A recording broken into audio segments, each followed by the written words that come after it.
गर्मियों की एक तपती दोपहरी में गांव के एक संकरे रास्ते से एक बूढ़ा आदमी धीरे धीरे नीचे आया। वह थका हुआ और प्यासा था। तभी उसने सड़क के किनारे एक परचून की दुकान देखी। उस दुकान की छत टीन की और दीवारें कच्ची थीं। उस दम घोटू गर्मी में दुकानदार अंदर बैठा पंखा झलते हुए मक्खियों को भगा रहा था।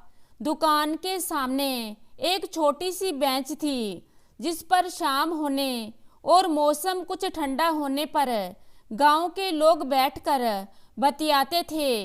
वह बूढ़ा आदमी उस बेंच पर गिर सा गया। वह इतना थका हुआ था कि कुछ समय तक तो कुछ बोल ही ना सका। अंत में उसने अपना मुंह खोला और एक ही शब्द बोला, पानी। यह गांव लंबे समय से एक भयंकर समस्या से पीड़ित था। वह एक विशाल रेगिस्तान के नज़दीक था और वहां साल में केवल एक बार वर्षा होती थी जिससे उसके पोखर और कुएं भर जाते थे। परंतु 2 वर्षों से बारिश नहीं हुई थी और गांव के लोग बहुत दूर बहती नदी से पानी लाकर काम चला रहे थे। हर सुबह पुरुषों और स्त्रियों के झुंड चलकर दूर तक जाते, उस छोटी सी नदी से अपने घड़े भरते और उतने पानी से दिन भर काम चलाते। कोई भी इस कीमती जल की एक बूंद भी बर्बाद करना नहीं चाहता था। फिर भी जब एक प्यासा थका हुआ बूढ़ा आदमी पानी मांगे तो आप उसे ना कैसे कह सकते हैं। सो उस दयालु दुकानदार रवि ने बिना दोबारा सोचे अपने घड़े से एक गिलास में पानी उड़ेला और उस वृद्ध को दे दिया। उसने गटागट पानी पी लिया। फिर उसने एक और शब्द बोला और इसकी प्रतीक्षा किए बिना कि रवि उसे पानी दे, वह घड़े की ओर लपका, उसे उठाकर अपने ओठों तक ले गया और रवि ने जो पानी पूरे दिन के लिए सुरक्षित रख छोड़ा था वह सारा पानी पी गया। बेचारा रवि कर भी क्या सकता था। बस निराशा का भाव लिए वह उसे ताकता रहा। फिर वह मन ही मन बोला, परेशान क्यों होते हो? आखिर तुमने एक जरूरतमंद की मदद की है। इसी बीच वह अजनबी अब बेहतर लग रहा था। उसने रवि को घड़ा वापस किया। उसकी ओर देखकर ऐसे मुस्कुराया कि रवि भीतर तक तृप्त हो गया। वह बोला, मेरे प्यारे बेटे, हमेशा इसी तरह दयालु बने रहो। जिस तरह से तुमने मेरी मदद की है उसी तरह तुम्हारे पास आने वाले हर व्यक्ति की मदद करोगे तो तुम पर ईश्वर की कृपा होगी। फिर उसने अपनी छड़ी उठाई और धीरे धीरे लंगड़ाते हुए चला गया।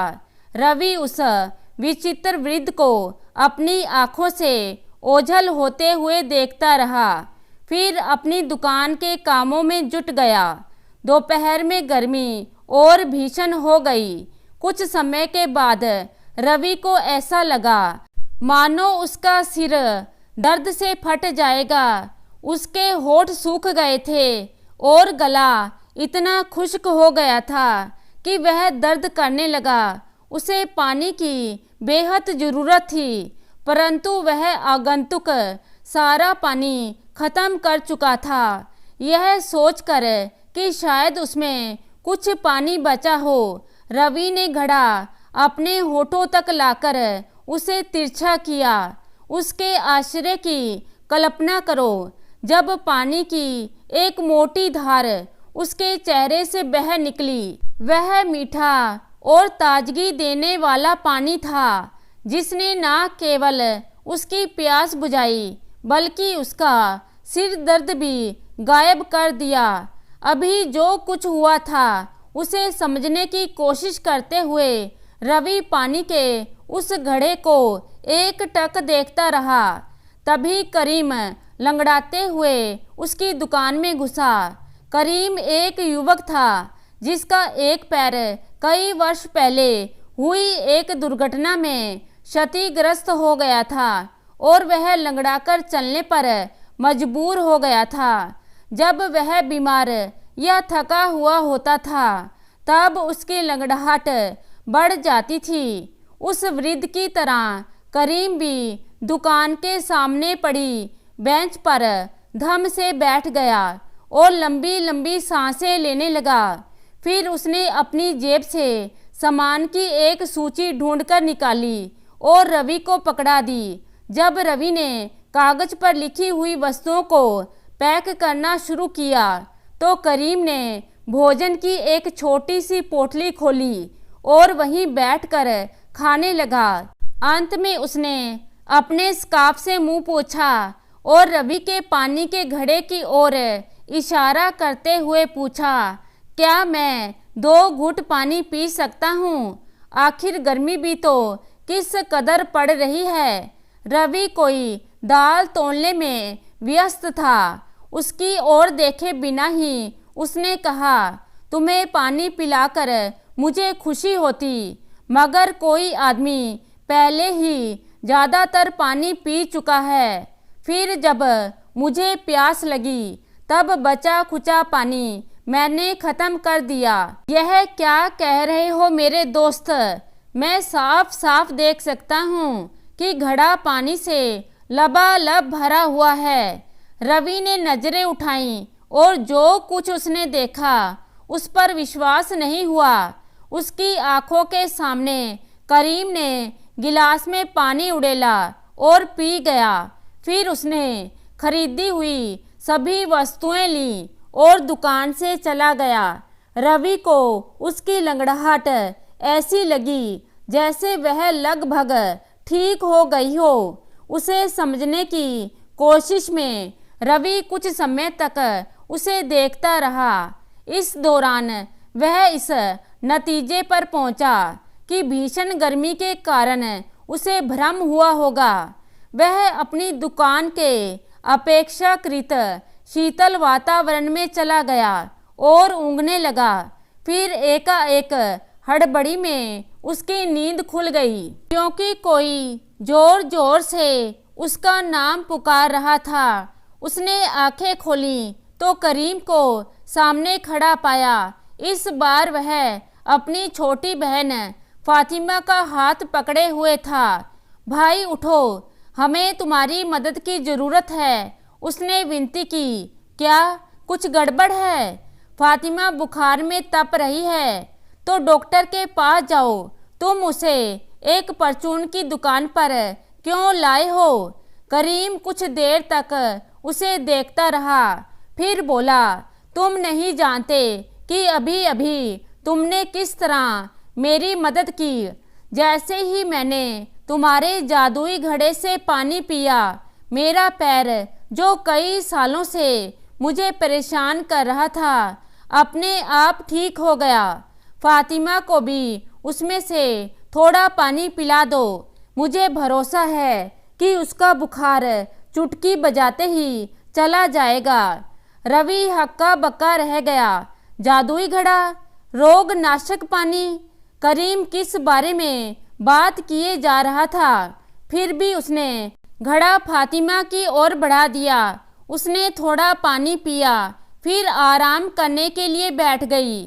कुछ मिनटों में ही उसने अपना सिर उठाया और बोली, यह सच है भाइयों, मेरा बुखार सचमुच उतर गया है। जल्दी ही यह खबर जंगल में आग की तरह फैल गई। शांत स्वभाव का दयालु करियाना रवि अब एक ऐसे जादुई घड़े का मालिक था जिसमें रखा पानी किसी की भी कोई भी बीमारी ठीक कर सकता था। हर रात रवि उस घड़े को दुकान में छोड़ जाता। सुबह वह मीठे ठंडे पानी से लबालब भरा मिलता। हर रोज उसकी दुकान के सामने बीमार लोगों और उनके रिश्तेदारों की कतार लग जाती।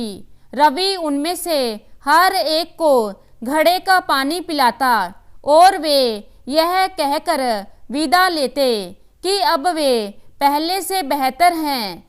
वह घड़ा कभी खाली नहीं होता था। रवि समझ गया कि जिस वृद्ध की उसने मदद की थी उसने कृतज्ञता के रूप में उसे यह उपहार दिया होगा। रवि ने माना कि वह एक महान उपहार था जिसके लिए वह हर रोज मन ही मन उस वृद्ध को धन्यवाद देता था। जल्दी ही उसकी छोटी सी दुकान ने एक अस्पताल का रूप ले लिया। रवि उस पानी के लिए एक पैसा भी नहीं लेता था। लोग उसके लिए कुछ रुपए और उपहार छोड़ जाते और कई लोग उसे कुछ भी नहीं देते, मगर वह फिर भी खुश रहता था। एक दिन एक अमीर जमींदार का सेवक उसकी दुकान पर पहुंचा और बोला, मेरे मालिक बीमार हैं, मेरे साथ आओ और उन्हें अपना पानी पिलाओ। रवि ने जवाब दिया, अपने पीछे जमा भीड़ के लोगों को देखो जो अपनी बारी का इंतजार कर रहे हैं। उनकी मदद किए बिना मैं यह जगह कैसे छोड़ूं और तुम्हारे मालिक के पास जाऊं? क्या तुम समझते हो कि ये बीमार लोग धूप में ज़्यादा देर तक खड़े रह सकेंगे? इसके बजाय अपने मालिक से कहो कि यहाँ आए, उन्हें पानी पिला दूंगा। सेवक ने कहा, रवि, इन गरीब लोगों की मदद करके तुम्हें क्या मिलेगा? थोड़े से रुपए, कुछ चावल और दाल। मेरे मालिक के घर आओ, वे तुम पर रुपयों और उपहारों की वर्षा कर देंगे। कम से कम 1 महीने तक तुम अपना घर चलाने की चिंता से मुक्त हो जाओगे। रवि के मन में लालच आ गया। यह सच था, क्यों ना एक अमीर आदमी को ठीक करके अपनी रोजमर्रा की जरूरतों को पूरा करने में मदद हासिल करूं। रवि ने बाहर इंतजार कर रहे लोगों से अगले दिन आने को कहा और सेवक के साथ जमींदार के घर चला गया। इस तरह धीरे धीरे रवि बदल गया। जहां कभी वह गरीब और बीमार लोगों के चेहरों पर दर्द और उदासी देख नहीं पाता था, पर अब हर रोज वह इस उम्मीद में दिन की शुरुआत करता कि उसे कम से कम एक अमीर रोगी मिलेगा जो उसे भरपूर धन देगा। इसी तरह दिन गुजरते रहे, मौसम बदलते रहे और गर्मियां फिर आ गईं।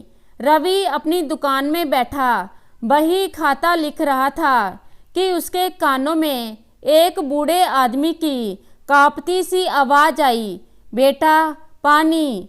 चौंक कर उसने उसकी ओर देखा। क्या ये वही वृद्ध थे जिन्होंने उसे जादुई घड़ा उपहार में दिया था?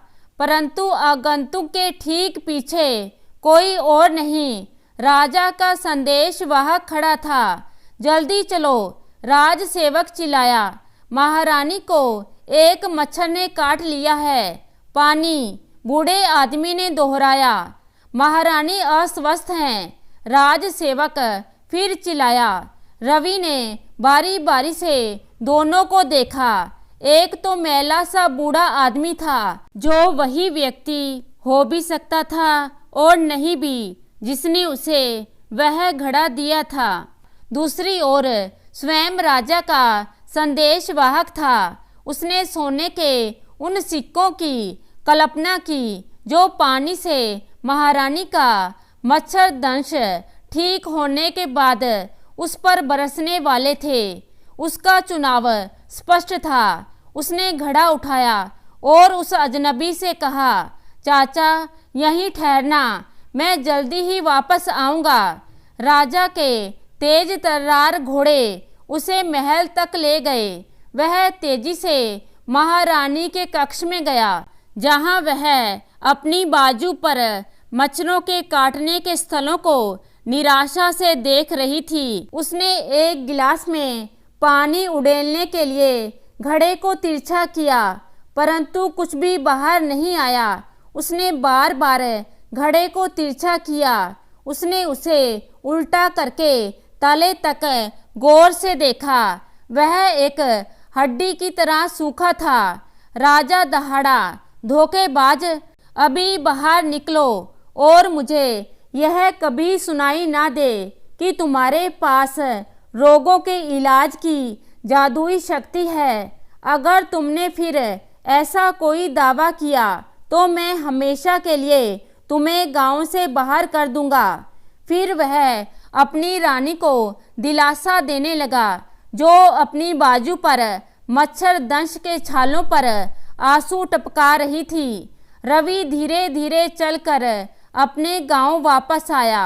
वह अपनी दुकान पर गया, वहां कोई ना था। उसने उस वृद्ध की तलाश की जिसने पानी मांगा था, पर वह कहीं दिखाई नहीं दिया।